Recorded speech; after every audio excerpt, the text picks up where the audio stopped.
داود علیه السلام ته الله پیغمبري ورکړي او بادشاہ هم د وخت بادشاہ هم نه او د الله جل شانه د طرف ته ورته پیغمبري ملو شوی او نل زامنیو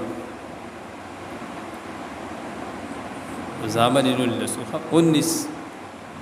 نل زامن وته الله جل شانه ورکړو په هغه نل زامنو کې سليمان عليه السلام د الله پیغمبر دی نو دلته الله جل شانه فرمای و داوود و سليمان یاد کی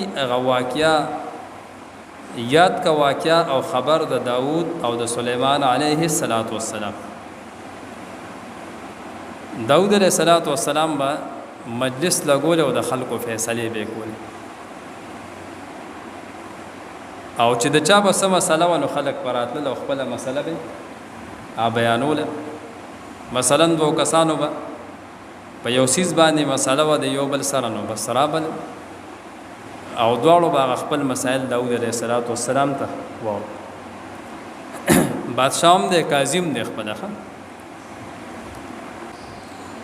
نو داوود علیہ السلام با د الله پیغمبر دی د وخت قاضیم دی خلق براتل او خپل مسائل به وته بیانول یو ورځ دا شو یو سړی راغی او د داوود علیہ السلام په دربار کې شکایت وکړ چې دغه شان زما پټې دی او هغه پټی کې ما مهنت کړې دی هغه فصل مې خپل حد ته رسولو پای کې مې ګوټ کړې دی او به مې کړې دي کړهو مې کړې دي سلور 15 میاشتې مې لګېدلې دي او دغه شان فلان کې کسته نو داغه غړي بيزي او داغه غړي بيزي پای کې د شپې یا د ورځې سریدلې مفسرین وایي د شپې سریدلې یو معنا دا او زما غټول فصل خراب کړي انو پټیم زما خطه دی او خوشا چې کوم پټي دی هغه اوچت تینواته نه بچ داود علیہ السلام خپل قاصد اولګه معلومات وکړه حقیقت هغه شانته و چې هغه کوم پټه او مکمل هغه فصل ولګړو بيزو خراب کړو او دردې پورې دغه مدعی وي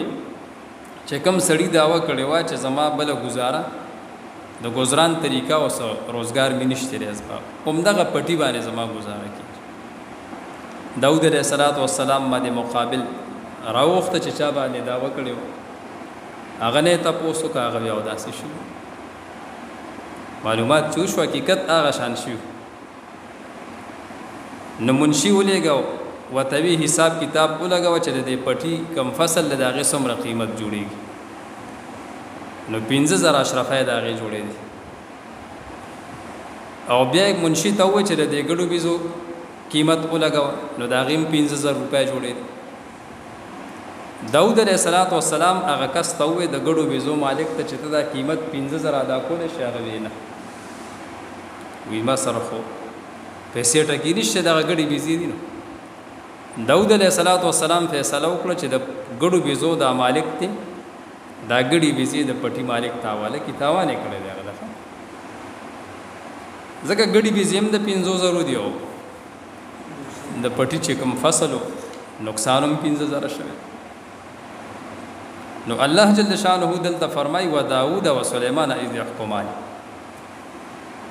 سليمان علیہ السلام پلار ته ویزي او خبر وکم وکوي وې دا فیصله به دا سوکو چې دا پټه به د ګړو بيزو د خاون تاواله زکه د پټي کې چې کم د فصل اجړی د نواشته دی د به دغه خصمانه کوي نو فصل خپل حد تورسي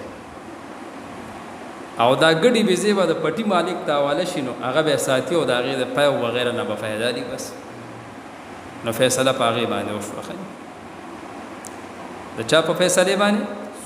د سليمان عليه السلام په فیصله باندې فیصله وشو نو ځل تک یو ګوره دواړه انبیاء کرام دي کې نه دي داود علیہ السلام د الله پیغمبر دی او سليمان علیہ السلام د الله پیغمبر دی خو اختلاف رائے د دواړو شته د یو رائے یو فیصله یو شانتی دا او د بل فیصله بل شانتی ده د دې د وجه نه مجتهدین امام شافعي صاحب، امام احمد صاحب او امام مالک صاحب او امام ابو حنیفه رحمت الله علیه دا غي اختلافات شته کې نشته.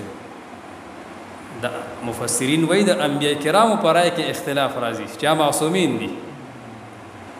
نو چې کوم مجتهدین ائمه دي دا غي پر رائے کې به اختلاف نه راځي. نو هغه رائے کې اختلاف دی، خو حدیث پاک کې راځي نبی علیہ السلام فرمایي چې مجتهد اجتهاد وکړي او دا اجتهاد یې څنګه الله وتعالى اجر ورکړي. هغه مجتهدین او ائمه کنه ایو اجتهاد کو د قران او د حدیث ته مسائل راځي، او که اجتهاد وکړي غلط شنو ګناګار نه بیا وته الله یو نه کی ورکړي.